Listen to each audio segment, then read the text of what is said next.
Hello everyone, article का part third है ये, जिसको हम आज स्टार्ट करेंगे। अभी हमने जो अपनी प्रीवियस जो फर्स्ट पार्ट था उसमें हमने बताया था ए और एन का यूज कहाँ पर करते हैं। फिर सेकंड पार्ट में हमने ए और एन प्लस दा का यूज बताया था। तो दा के कुछ और भी बहुत सारे यूजेस होते हैं, कहाँ कहाँ पर हम दा का यूज करते हैं, किन किन चीजों को ये डिफाइन करता है, एक्सप्रेस करता है, तो वहां पर हम दा का यूज करते हैं। तो देखते हैं। देखिए, जब हम बात करते हैं एडजेक्टिव जो होता है, एडजेक्टिव को हम नाउन बना देते हैं, लेकिन जब वो एडजेक्टिव नाउन बनता है तो वो पूरी क्लास को डिफाइन करता है, पूरी क्लास को रिप्रेजेंट करता है। जैसे पुअर, पुअर क्या है? एडजेक्टिव है। रिच क्या है? एडजेक्टिव है। ठीक है। ओल्ड क्या है? एडजेक्टिव है। लेकिन जब हम इनको, ये जो पुअर है, रिच है, ओल्ड है, ठीक है, इस तरह के और भी बहुत सारे एडजेक्टिव्स हैं, तो उनको जब हमें पूरी क्लास को डिफाइन करना हो, यानी पुअर से मतलब जितने भी गरीब लोग हैं, रिच से मतलब जितने भी अमीर लोग हैं, ओल्ड से मतलब जितने भी ओल्ड पर्सन हैं, ठीक है। तो जब हम पूरी क्लास की बात करेंगे, जैसे हमने कहा था अब काउ मतलब कि जितनी भी काउज की जो वो पूरी की पूरी क्लास है, तो उस तरीके से जब हम इनको इनसे पूरी क्लास को डिफाइन करेंगे तो वहां पर हम क्या करेंगे? द का यूज करते हैं। इससे पहले रिच जो एडजेक्टिव होता है, जैसे कि हमने लगाया द और प्लस हमने लगा दिया एडजेक्टिव, तो यहाँ पर क्या बन गया? ये नाउन बन जाता है। ठीक है। यहाँ पर ये एडजेक्टिव किसका काम करता है? नाउन का काम करता है। तो ये नाउन के बारे में बताएगा। अब अगर हमने जैसे ये पुअर है, तो पुअर से पहले हमने क्या लगा दिया? द लगा दिया। तो द पुअर मीन्स जितने भी पुअर हैं, ऑल। ठीक है। पुअर्स, जितने भी गरीब लोग हैं, सबकी बात हम कर रहे हैं। द ओल्ड अगर हमने कह दिया तो यहाँ पर क्या मतलब है? जितने भी ओल्ड हैं उन सबकी बात यहाँ पर की जा रही है। जैसे द ओल्ड आर रिस्पेक्टेड, तो यहाँ पर द ओल्ड आर रिस्पेक्टेड से मतलब, द ओल्ड मतलब जो बड़े लोग होते हैं उनको क्या किया जाना चाहिए? रिस्पेक्ट की जानी चाहिए उनकी। तो यहाँ पर उनकी पूरी क्लास के बारे में बात की जा रही है। जैसे अगर हम पुअर की बात करें, the poor should be helped, जो गरीब हैं उनकी मदद की जानी चाहिए। तो यहाँ पर ये पुअर से मतलब क्या है? जो पूरी क्लास है पुअर की, जितने भी गरीब लोग हैं उन सबकी हेल्प की जानी चाहिए, मदद की जानी चाहिए। ठीक है। तो यहाँ पर ये हम एडजेक्टिव का रूल क्या है? जब एडजेक्टिव से पहले हम द लगाते हैं तो वो पूरी क्लास को डिफाइन करता है। ये क्या करता है? पूरी क्लास को डिफाइन करता है। तो यहाँ पर ये नाउन का काम करता है। तो एडजेक्टिव को नाउन बनाने के लिए भी हम क्या करते हैं? आर्टिकल द का यूज करते हैं। इसका रूल क्या होता है? जब हम एडजेक्टिव से पहले द लगा देते हैं तो ये हमारा बन जाता है नाउन। और इसके बाद में अब मेन चीज आती है कि हमें नाउन का तो पता होता है कि नाउन क्या है, कि अगर हमने काउ बोला तो सिंगुलर हो गया, काउज बोला तो प्लूरल हो गया। इसी तरीके से हम यहाँ पे क्या करेंगे? द ओल्ड बोला तो यहाँ पर इससे मतलब है कि जितने भी ओल्ड है सब। तो इनके बाद जब हम एडजेक्टिव को हम एक क्लास को डिफाइन करने वाला नाउन बनाते हैं तो वहां पर हम प्लूरल वर्ब लेते हैं। ये भी एक इंपॉर्टेंट रूल है, सब्जेक्ट वर्ब एग्रीमेंट का रूल है। तो यहाँ पर प्लूरल वर्ब आती है। ठीक है। तो यहाँ पर the plus adjective plus plural verb, और ये क्या करता है? Define whole class. ये चीज है, पूरी क्लास को ये डिफाइन करता है। ये बहुत इंपॉर्टेंट रूल है, क्योंकि कई बार हमें लगता है द ओल्ड लिखा हुआ है, सिंगुलर ये लिखा हुआ है, जैसे यहाँ पर है द ओल्ड। तो यहाँ पर ये ओल्ड तो मतलब ऐसे लग रहा है ना जैसे सिंगुलर है, ओल्ड्स नहीं है यहाँ पर, है ना। तो यहाँ पे हमें क्या लगेगा? सिंगुलर वर्ब लगा दे, लेकिन सिंगुलर वर्ब हम इसमें नहीं लगाएंगे, हम इसमें क्या लगाएंगे? प्लूरल वर्ब लगाते हैं। तो यहाँ पर हमारा एडजेक्टिव को जब हम नाउन बना के पूरी क्लास को रिप्रेजेंट करते हैं तो वहां पर हम क्या करते हैं? द आर्टिकल का हम यूज करते हैं उस एडजेक्टिव से पहले। नेक्स्ट देखते हैं, जब हम म्यूजिकल इंस्ट्रूमेंट की बात करते हैं, जब उनकी बात करते हैं तो उनसे पहले हम क्या करते हैं? आर्टिकल द लगाते हैं। ही कैन प्ले, तो यहाँ पर ये फ्लूट क्या है? बांसुरी। तो जब फ्लूट क्या है? म्यूजिकल इंस्ट्रूमेंट हुआ, तो यहाँ पर इससे पहले हमने क्या लगाया है? द लगाया है। ठीक है। ऐसे ही he is fond of playing the harmonium. ठीक है। तो यहाँ पर भी हमने क्या? हारमोनियम या म्यूजिकल इंस्ट्रूमेंट है और उससे पहले हमने दा लगाया। तो कोई भी म्यूजिकल इंस्ट्रूमेंट होगा तो उससे पहले हम क्या लगाएंगे? आर्टिकल दा का यूज करते हैं। ठीक है। सेकंड रूल हमारा ये बनता है। थर्ड रूल क्या होता है? जब हम कंपैरेटिव डिग्री की बात करते हैं, कंपैरेटिव डिग्री की अगर हम बात कर रहे हैं और उसको किस तरीके से ले रहे हैं? एज एडवर्ब हम उसको ले रहे हैं। ठीक है। एज एडवर्ब हम कंपैरेटिव डिग्री को ले रहे हैं। तो वहां पर भी उस कंपैरेटिव डिग्री से देखिए रूल क्या होता है? जो सुपरलेटिव डिग्री होती है उससे पहले हम दा लगाते हैं, दा प्लस ईएसटी, दा प्लस बेस्ट, ठीक है, दा प्लस मोस्ट, ये लगाते हैं हम। लेकिन जो ईआर होता है हमारा, जो मोर होता है या कंपैरेटिव डिग्री होती है, तो उससे पहले हम दा नहीं लगाते। लेकिन अगर हमारी दो पैरेलल क्लॉजेज होती हैं, पैरेलल क्लॉजेज सेम होती है, ठीक है, तो वहां पर हम दोनों तरफ मतलब सेम इक्वल क्लॉजेज है और कंपैरेटिव डिग्री है, तो वहां पर उससे पहले हम दा लगाएंगे। जैसे दा प्लस सी डी, ठीक है, comma the plus C D. इस तरीके से। तो यानी दोनों तरफ सेम हमारी सेम क्लोज होनी चाहिए, तो वहां पर और कंपैरेटिव डिग्री का उसमें यूज किया गया हो, तो वहां पर हम क्या लगाएंगे, दा लगाते हैं, आर्टिकल दा लगाते हैं कंपैरेटिव डिग्री से पहले। The higher you go the colder it is. ठीक है, the higher you go the colder it is, यानी जितना ऊंचा तुम जाओगे उतनी ही ठंड तुम्हें मिलेगी। तो जितना ऊंचा, हायर, हाई से ऊपर हाई, यहाँ पर ये क्या है, कंपैरेटिव डिग्री, कोल्डर क्या है, कंपैरेटिव डिग्री है। तो कंपैरेटिव डिग्री से पहले हम दा लगाते हैं जब हमारी पैरेलल क्लोज होती है। ठीक है, the older she grew, the wiser she became.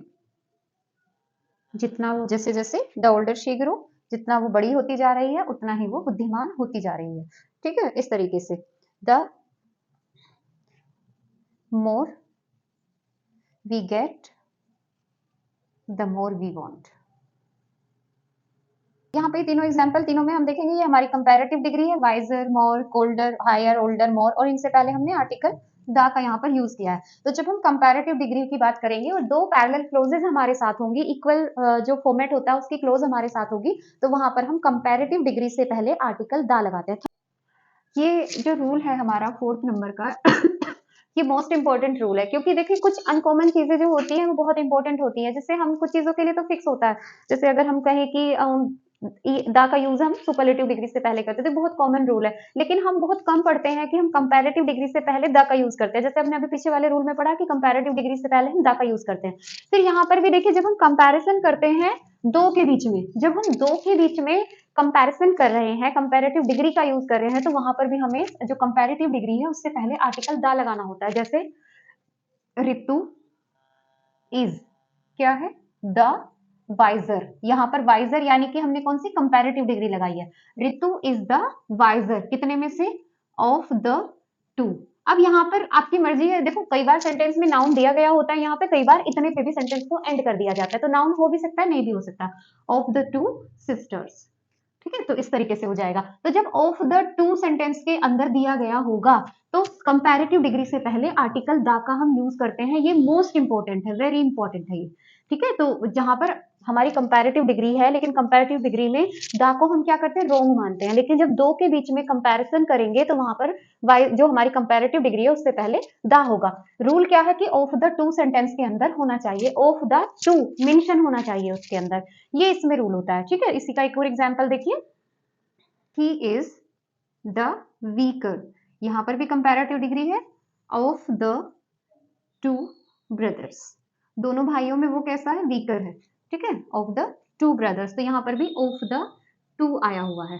ठीक, तो यहाँ पर हमने इससे कंपैरेटिव डिग्री से पहले आर्टिकल द का यूज किया है। इस तरीके से भी हो सकता है, विच इज द मोर, न कि most beautiful of the two sisters. इनमें सिस्टर्स लिखा हुआ, फ्रेंड्स हो सकता है कुछ भी हो सकता है। तो यहाँ पर भी ब्यूटीफुल, ये क्या है हमारी कंपैरेटिव डिग्री, और यहाँ पर हमने द लगाया। इस सेंटेंस में क्वेश्चन पूछा जा रहा है, which is the more beautiful of the two sister, हमने क्या कहा था, ऑफ द टू सेंटेंस के अंदर आना चाहिए, तभी हम द आर्टिकल लगाते हैं। ठीक है, तो ये इसके एग्जाम्पल है, बहुत इंपॉर्टेंट रूल है ये। नेक्स्ट पे चलते हैं।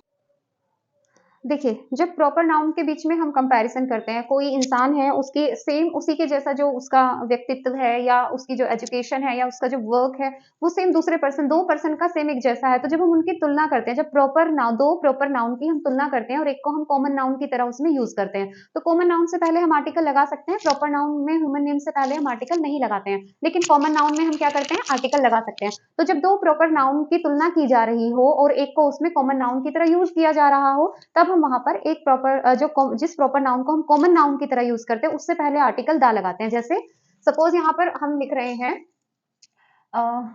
Kashmir is the Switzerland of India.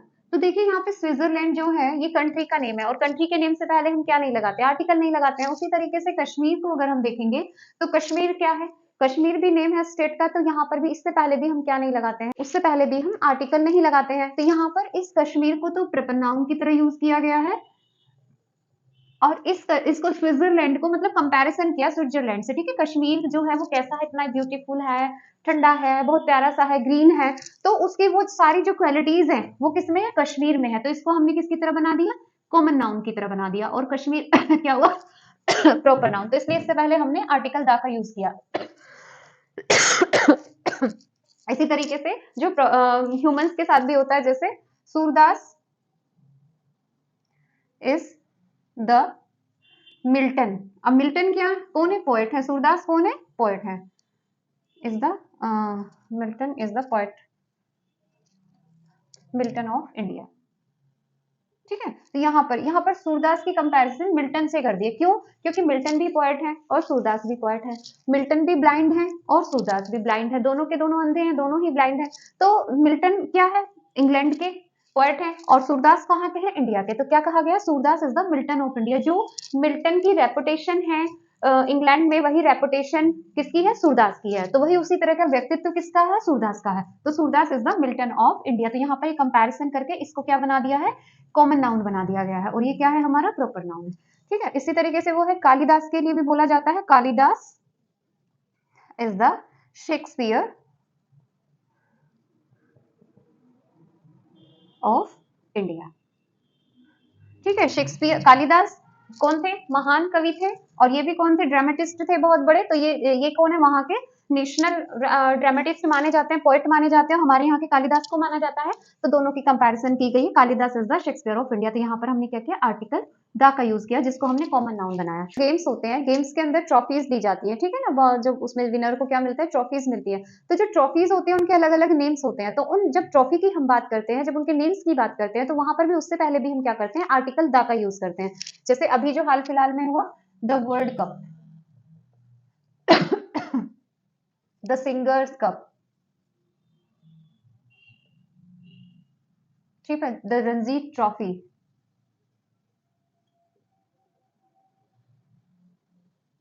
तो इन सबसे पहले हम क्या करते हैं, आर्टिकल द लगाते हैं। जब हम फिजिकल पोजीशन की बात करते हैं, यहाँ पर तो क्या है, जब हम ट्रॉफीज की या कप की बात करते हैं, जब हम फिजिकल पोजीशन की बात करते हैं, फिजिकल पोजीशन किसी भी चीज की, ठीक है, उसकी अगर हम बात करेंगे तो फिजिकल पोजीशन से पहले हम क्या लगाएंगे, आर्टिकल द का यूज करते हैं। फिजिकल पोजीशन कैसे, जैसे कोई चीज कहां पर है, जैसे the top of the mountain.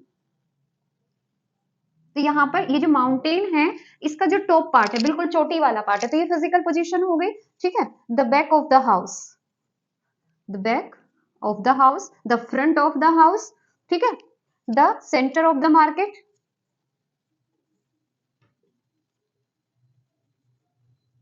तो यहाँ पर सेंटर ऑफ द मार्केट का क्या मतलब है, सॉरी, मार्केट के बिल्कुल सेंटर में, बिल्कुल बीच में, ठीक है। टॉप ऑफ द माउंटेन क्या है, उसकी बिल्कुल चोटी पर। बैक ऑफ द हाउस क्या है, घर के पीछे। फ्रंट ऑफ द हाउस क्या है, घर के आगे। तो जब हम फिजिकल पोजीशन की बात करते हैं, तो वहां पर भी हम आर्टिकल द का यूज करते हैं। कुछ कार्डिनल पॉइंट्स होते हैं, कार्डिनल पॉइंट्स मतलब जो अपने आप में एक ही होती है, अनोखी होती है, यूनिक होती है, उनको हम कार्डिनल पॉइंट बोलते हैं। तो जैसे ईस्ट हो गया, वेस्ट हो गया, नॉर्थ है, साउथ है, ठीक है, ये सब क्या है, अपने आप में एक ही है। तो इनके सामने हम क्या करते हैं, द का यूज करते हैं। जैसे the sun rises in the east. तो यहाँ पर इनसे पहले ये हमने उसमें भी देखा था, ठीक है, डायरेक्शन से पहले हम करते हैं इन द ईस्ट। तो इसी तरीके से हम यूज करते हैं द सन, द मून। तो जो भी हमारे कार्डिनल पॉइंट्स होते हैं, जो अपने आप में यूनिक होते हैं, एक होते हैं, उनके सामने हम क्या करते हैं, द का यूज करते हैं। द अर्थ, ठीक है, द नेपच्यून, द मार्स, ठीक, इन सब के सामने हम आर्टिकल द का यूज करते हैं। फिर इस जो हमारी मेजरमेंट की यूनिट होती है, मेजरमेंट जैसे हम नापते तोलते हैं, जैसे किलो हो गया, डजन हो गया, ठीक है ना, मीटर हो गया, ये ठीक, माइल्स हो गया। तो जो भी हमारी मेजरमेंट की जो यूनिट्स होती है, उनसे पहले भी हम आर्टिकल द का यूज करते हैं। जैसे cloth is sold by the metre. तो जो क्लॉथ है, क्लॉथ यहाँ पर क्या है, कपड़ा, ठीक है, अनस्टिच्ड जो कपड़ा होता है, थान होता है, उसकी बात चल रही है। Is sold by the metre, metre में उसको सेल किया जाता है। किसमें बेचा जाता है, मीटर में। नाप के उसकी मेजरमेंट की यूनिट क्या है, मीटर है। तो यहाँ पर क्या है, मीटर में बेचा जाता है उसको। एग्स जो होते हैं, eggs are sold by the dozen, ठीक है, वो किस में बेचे जाते हैं, डजन में। एग्स क्या होते हैं, 1 डज़न, 2 डज़न, 3 डज़न, तो वो क्या होते हैं, वो डज़न में बेचे जाते हैं। ठीक है, तो ये मेजरमेंट की जो इकाई होती है, यहाँ पर भी हम आर्टिकल द का यूज करते हैं। जो भी हमारी मेजरमेंट की यूनिट है, उससे पहले हम आर्टिकल द लगाएंगे। ठीक जब हम डायनेस्टी को, किसी कम्युनिटी को डिफाइन कर रहे हैं, किसी डायनेस्टी की बात कर रहे हैं, ठीक है, या फिर किसी पूरी जाति की बात कर रहे हैं, उसको हम डिफाइन कर रहे हैं, तो उससे पहले भी हम आर्टिकल द लगाते हैं उसकी पूरी कम्युनिटी को डिफाइन करने के लिए। जैसे तो यहाँ पर द राजपूत से मतलब जो है, जितनी भी राजपूत कम्युनिटी है, are brave, the Marathas are hard working.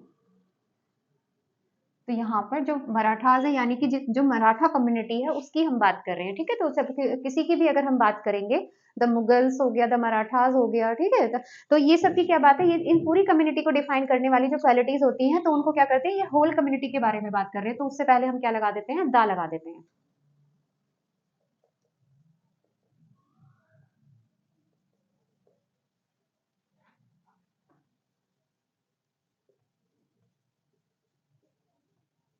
The same, और जब हम सेम की और होल की बात करेंगे, सेम मतलब सेम वैसा ही जिसकी हम बात करते हैं, तो सेम और होल की बात करेंगे, तो उससे पहले आर्टिकल दा का यूज करते हैं। जब हम ऑल लिखते हैं या बोथ लिखते हैं, तो उसके बाद में हम आर्टिकल दा का यूज करते हैं। जैसे दिस इज द सेम, यहाँ पर the plus same, book that you gave me, ये वही सेम बुक है, ये वैसी ही सेम बुक है जैसी तुमने मुझे दी थी। तो द से पहले हम सेम का यूज करते हैं,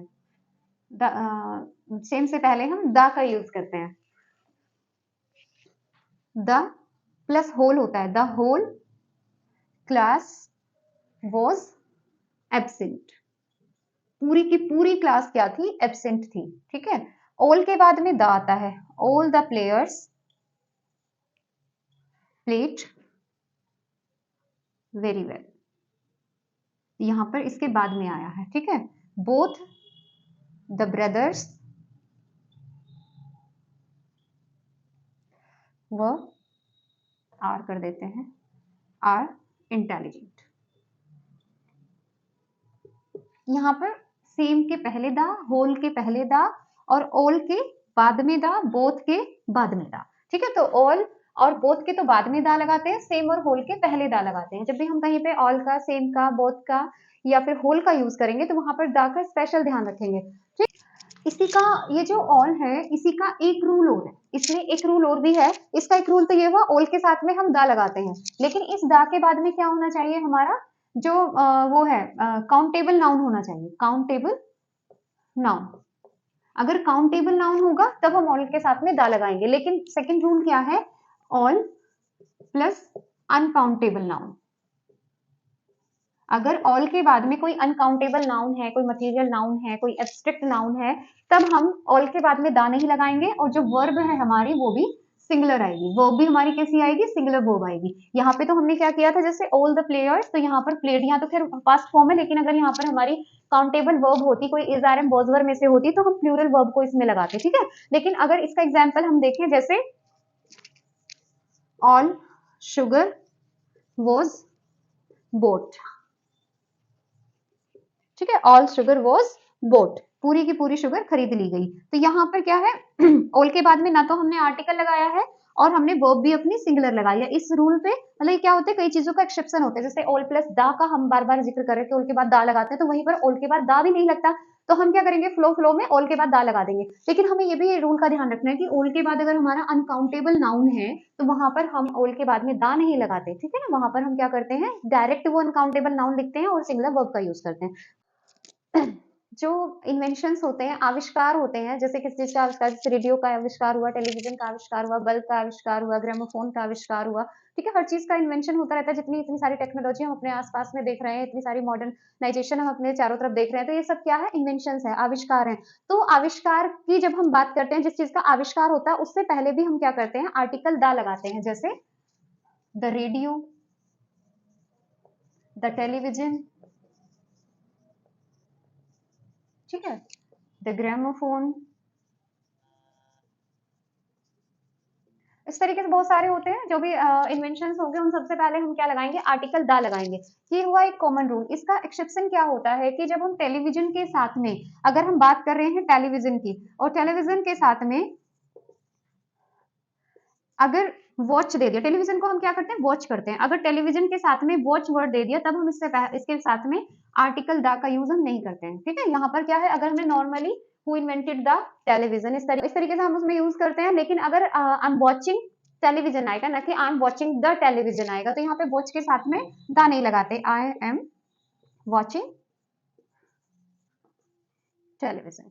तो यहाँ पर टेलीविजन को हम रखते हैं, ना कि द टेलीविजन को रखते हैं। लेकिन रेडियो के साथ ऐसा नहीं है, द रेडियो ही आता है, चाहे आप लिसनिंग के साथ यूज करो उसको, चाहे विदाउट लिसनिंग के साथ यूज करो। जैसे I am listening the radio, तो यहाँ पर द लगेगा। लेकिन अगर टेलीविजन के साथ में वॉच दिया गया है, तब हम आर्टिकल द का यूज नहीं करते हैं। जब किसी प्रोफेशन की बात की जाती है, और वो प्रोफेशन क्या होता है, कलेक्टिवली बना हुआ होता है, बहुत सारे लोगों से मिलकर कोई एक प्रोफेशन बन जाता है, अकेले आदमी से वो प्रोफेशन नहीं होता है, तो वहां पर भी हम क्या करते हैं, आर्टिकल द का यूज करते हैं। Before the profession, before a profession,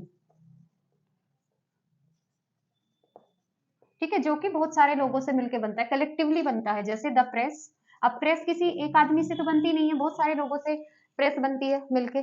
the bench, bench क्या होता है, ये आप बताएंगे कमेंट सेक्शन में, बेंच किसको कहते हैं। तो ये भी बहुत सारे लोगों का ग्रुप होता है, और ये भी बहुत सारे लोगों का ग्रुप होता है। तो जो प्रोफेशन जो बहुत सारे लोगों से मिलकर बनता है कलेक्टिवली, उसका कोई नाम होता है, तो उससे पहले भी हम आर्टिकल दा लगाते हैं। और नेक्स्ट रूल क्या है, बिफोर एडजेक्टिव, हम दा का यूज कहाँ करते हैं, जब हमारा एडजेक्टिव दिया गया हो, और उससे पहले हम उसके बाद में क्या है, नाउन दिया गया हो। ठीक है, यहाँ पर भी हम आर्टिकल दा लगाते हैं। जैसे the former president doctor APJ Abdul Kalam. यहाँ पर हमने क्या लगाया, इस फॉर्मर ये एडजेक्टिव है, और इससे पहले हमने क्या लगा दिया है, यहाँ पर द लगा दिया है। ऐसे ही द इमॉर्टल शेक्सपियर, नॉर्मली तो हम शेक्सपियर के सामने नहीं लगाएंगे, लेकिन यहाँ पर इसका ये एडजेक्टिव दिया गया है, इससे पहले आर्टिकल दिया गया है, दा का यूज करते हैं। तो जब कोई नाउन को कोई एडजेक्टिव क्वालिफाई करता है, तो वहां पर भी हम क्या करते हैं, आर्टिकल दा का यूज करते हैं। ठीक है, केस इन अपोजिशन होता है। केस इन अपोजिशन क्या होता है, केस इन अपोजिशन होता है जब हमारा कोई नाउन होता है, और उसको कोई क्वालिटी होती है, उसको डिफाइन करने वाला भी कोई नाउन होता है, या उसकी कोई क्वालिटी होती है, तो उसको हम उसी के साइड में रखते हैं, साइड बाय साइड रखते हैं। ठीक है, जैसे अकबर द ग्रेट, तो यहाँ पर कोमा लगा के हमने इसी के बारे में रख दिया, अकबर द ग्रेट या अकबर द ग्रेट किंग, इस तरीके से भी हो सकता है। ठीक है, Gandhi ji the immortal man, भी अमर है वो। इसी तरीके से Sardar Patel the iron man इनको बोला जाता था, लौह पुरुष। तो यहाँ पर ये सब इनके बारे में विशेषताएं हैं, जिनको हमने इन्हीं के अपोजिशन में, केस इन अपोजिशन कहते हैं, कोमा लगाकर उस क्वालिटी को हम उनके बराबर में ही लिखते हैं, लेकिन कोमे से उसको सेपरेट करते हैं। तो लिखते हैं डेट से पहले भी हम आर्टिकल दा लगाते हैं। जब हम इस फॉर्मेट में अपनी डेट लिखते हैं, द 10th of November, ठीक है, तो यहाँ पर हम द लगाएंगे। कोई भी डेट अगर हम मेंशन कर रहे हैं, द 30th of December, यहाँ पर हम आर्टिकल दा लगाते हैं, डेट से पहले हम आर्टिकल दा को मेंशन करते हैं। ठीक है, फिर नेक्स्ट देखते हैं, जब कोई हम गवर्नमेंट के जो ऑर्गेन्स होते हैं, ठीक है, ऑर्गेन्स ऑफ गवर्नमेंट, जब गवर्नमेंट के ऑर्गेन्स की हम बात करते हैं, उनके अंगों की बात करते हैं, जैसे न्यायपालिका हो गई, हमारी कार्यपालिका हो गई, ठीक है, उनकी हम बात करते हैं, तो उनसे पहले भी हम आर्टिकल दा लगाते हैं। जैसे द जुडिशरी, ठीक है, द लेजिस्लेचर, तो यहाँ पर इनसे पहले भी हमने आर्टिकल दा का यूज किया है। जुडिशरी से पहले भी हमने द का यूज किया है। तो ऑर्गन जो गवर्नमेंट के, जो सरकार के जो अंग होते हैं, गवर्नमेंट के जो अंग होते हैं, उनसे पहले भी हम आर्टिकल द लगाते हैं। बॉडी के ऑर्गन्स की हम बात कर रहे हैं तो उससे पहले हम आर्टिकल द लगाएंगे। लेकिन अगर वहाँ पॉजेसिव केस होगा, possessive case my, our, your, his, her, ये होगा, तब हम आर्टिकल द नहीं लगाते। आर्टिकल द हम कब लगाते हैं? जब वहां पर पॉजेसिव केस नहीं होता। जैसे ही hit me on the back. अब यहाँ पर कोई पॉजेसिव आर्टिकल नहीं, लेकिन अगर ऑन माई बैक होता तब हम आर्टिकल द नहीं लगाते। लेकिन माई नहीं है यहाँ पर केवल ऑन द बैक। तो बैक से पहले यानी ही हिट में ऑन द बैक, पीछे की तरफ उसने हिट किया मुझे। तो यहाँ पर जब हम फिजिकल ऑर्गन्स की हम बात करते हैं, शारीरिक अंगों की अगर हम बात करते हैं, तो वहां पर हम क्या लगाएंगे? द लगाएंगे। जैसे ही caught me by the arm, उसने मुझे आर्म से पकड़ा, तो यहाँ पर द। तो बाय माई आर्म होता तो हम द नहीं लगाते। यहाँ पर हम फोर्सेस की बात करें तो उससे पहले भी हम आर्टिकल द लगाते हैं। The army, the air force. कई बार ऐसा होता है, जो जहाँ के लोग होते हैं, कंट्री के जो लोग होते हैं, और उन कंट्री के जो लोग होते हैं, उनकी जो नेशनलिटी होती है और उनकी जो लैंग्वेज होती है, दोनों सेम होती है। जैसे द इंग्लिश स्पीक्स इंग्लिश, तो उनका द इंग्लिश उनकी नेशनलिटी हो गई और इंग्लिश उनकी लैंग्वेज हो गई। जैसे जापानीज जो होते हैं उनकी लैंग्वेज भी जापानीज होती है, चाइनीज जो होते हैं उनकी लैंग्वेज भी चाइनीज होती है। तो मेन चीज क्या है कि अगर दोनों हम अगर उससे पहले, लैंग्वेज से पहले, जहां पर दोनों चीजें सेम होती है, लैंग्वेज से पहले हम अगर द लगा दें तो वो वहां की नेशनलिटी बन जाएगी। जैसे द इंग्लिश स्पीक इंग्लिश, ठीक है। तो the Chinese are hard working. वहीं पर अगर हम इसमें से ये द हटा दें, चाइनीज आर हार्ड वर्किंग, तो ये कुछ नहीं बचेगा। चाइनीज मतलब लैंग्वेज रह जाएगी, ठीक है। तो दे स्पीक चाइनीज, तो चाइनीज क्या है? लैंग्वेज है, और द चाइनीज क्या है? नेशनलिटी। तो द प्लस लैंग्वेज क्या हो जाएगा?